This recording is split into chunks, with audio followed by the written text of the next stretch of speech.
I'm Teacher Tink. Hi, I'm Carla and we're from dancing. We're going to show you a little bit of ballet performance work today.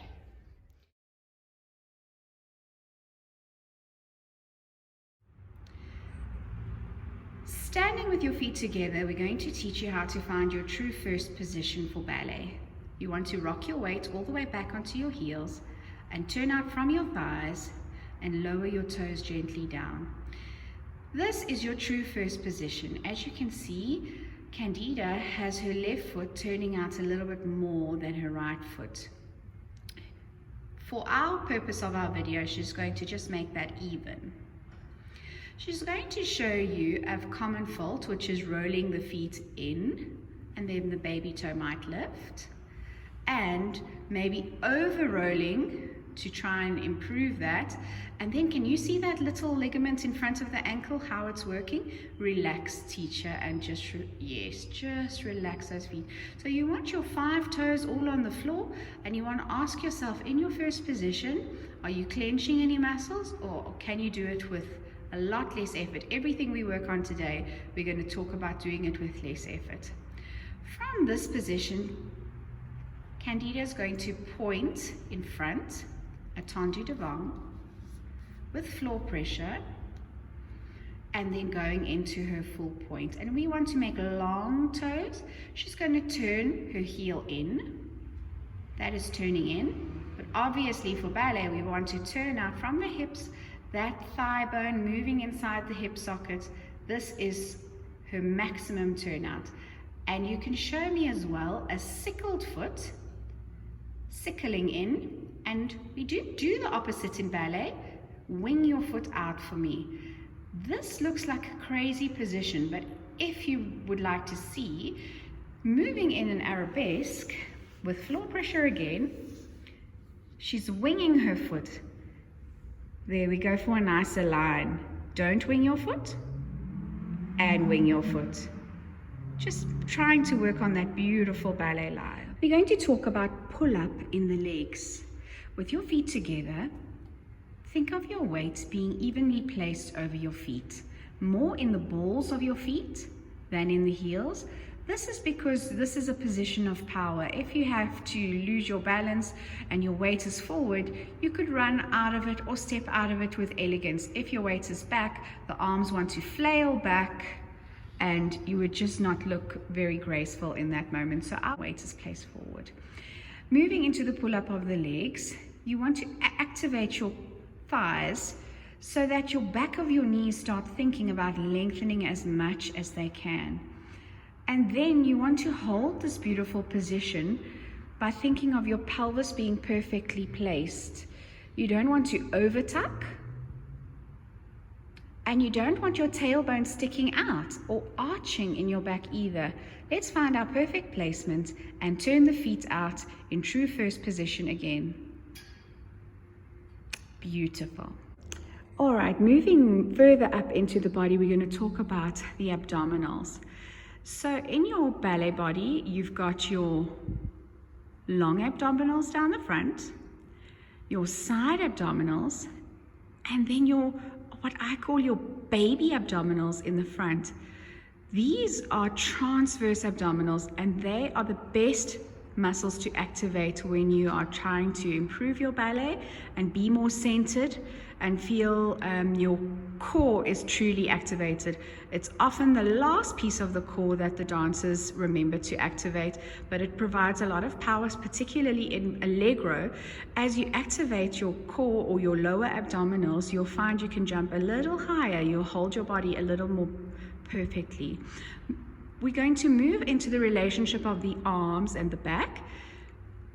With your hands placed together in front of your breastbone, you're going to peel the base of the palms away from one another until you feel a strong pressure between your fingers. You might even shake a little bit.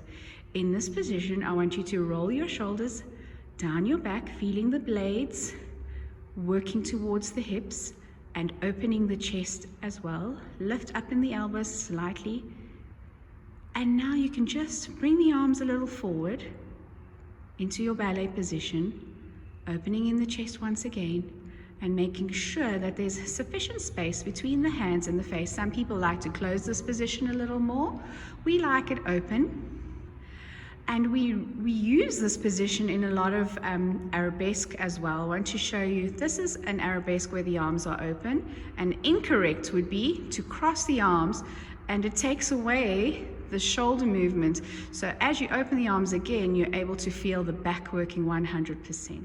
Speaking of fingers, in ballet, when we teach our small children about fingers, we ask them to connect the thumb and middle finger so that when they get older, they have the perfect finger placement. Your fingers are an extension of your arms, and they should look and feel soft like ribbons.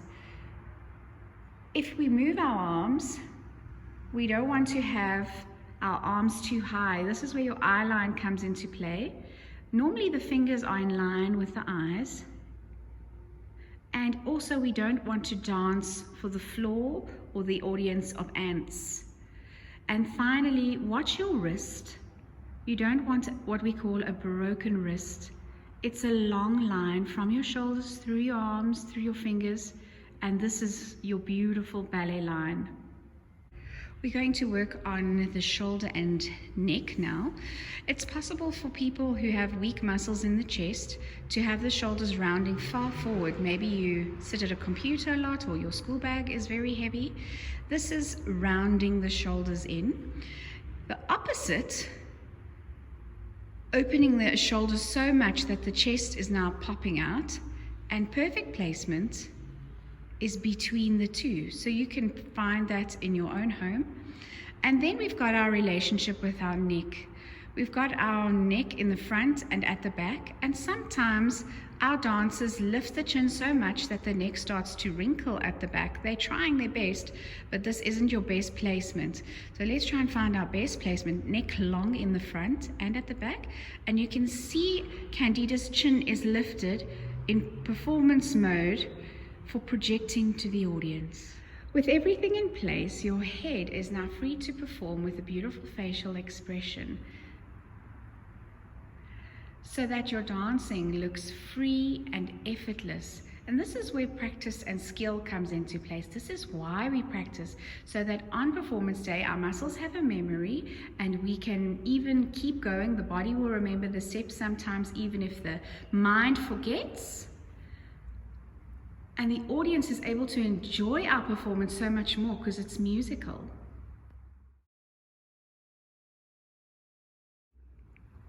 Thinking back to when I was a young dancer and training for performances, one thing I realized is that when you're in class time, you've got to put 110% into your work.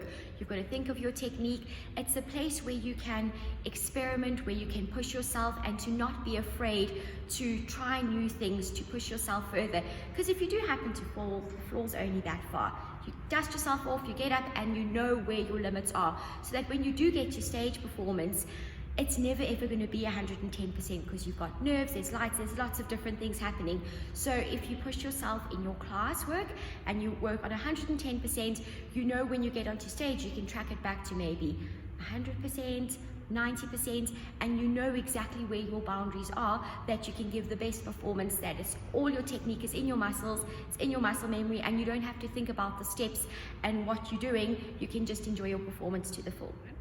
Did you know your brain has over 50,000 thoughts a day, and only 10,000 of those thoughts are positive thoughts? So this is something very important that you need to take into your classwork, take into your everyday life, and check yourself to make sure that your inner thoughts and your conversations with yourself are positive, especially when you get to higher levels and your steps get more difficult, things become a little bit more challenging. Try to think positively about things, and that your own voice is a positive voice, because that's going to affect your stage performance. When you go onto stage, you're not going to have all these negative thoughts going through your head. You're going to have positive thoughts, and that's going to effectively help your performance.